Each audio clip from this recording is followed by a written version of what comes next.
ایک آدمی نے اپنی بیوی کو 3 طلاق دے دیا تو واپس ہونے کے لیے حلالہ اختیار کرنا، حلالہ کیا جائے گا۔ کون سا حلالہ؟ جو مروجہ ہے، جس میں یہ طے ہوتا ہے کہ ایک آدمی سے نکاح اس لیے کیا جا رہا ہے کہ وہ 1 دن 2 دن کے بعد پھر سے اس منکوحہ کو طلاق دے دے گا تاکہ وہ پہلے شوہر کے لیے حلال ہو جائے۔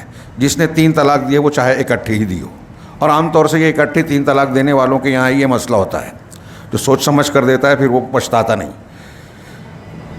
تو یہ چیز موضوع بحث بنی، یہاں حکومت نے بھی اسے موضوع بنایا، اس کے خلاف قانون بنا دیا، ٹی وی چینلوں پر اس پر گفتگو اور بحث کا سلسلہ چلا۔ اب جو لوگ اس حلالے کے قائل ہیں وہ اس کا دفاع کرنے میں لگ گئے، اور یہ ایک زندہ حقیقت ہے، جبکہ کچھ لوگوں کو اس سے تکلیف ہو سکتی ہے، لیکن یہ حقیقت ہے کہ حلالہ جو حلالہ مروجہ ہے اس کا اسلام میں کوئی وجود ہی نہیں ہے۔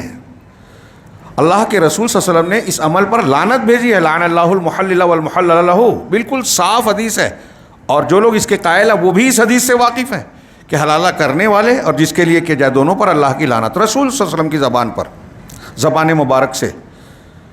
لیکن یہ بات نہیں کہی گئی کہ اسلام کا اس سے تعلق نہیں ہے۔ اس کی بنیاد پر میں ایک مثال دے رہا ہوں سمجھانے کے لیے، جو اصول پڑھا کہ اسے بنیاد بنا کر غیر مسلموں میں مذاق اڑایا گیا اسلام کا، اسلامی تعلیمات کا، بتایا گیا کہ ایسی چیز ہے جس کو انسانی عقل و فطرت قبول ہی نہیں کر سکتی، کوئی غیرت مند آدمی قبول نہیں کر سکتا کہ میں جس کو بیوی بنا کر لانا چاہتا ہوں وہ 1 دن 2 دن کے لیے کسی اور کی زوجیت میں رہے۔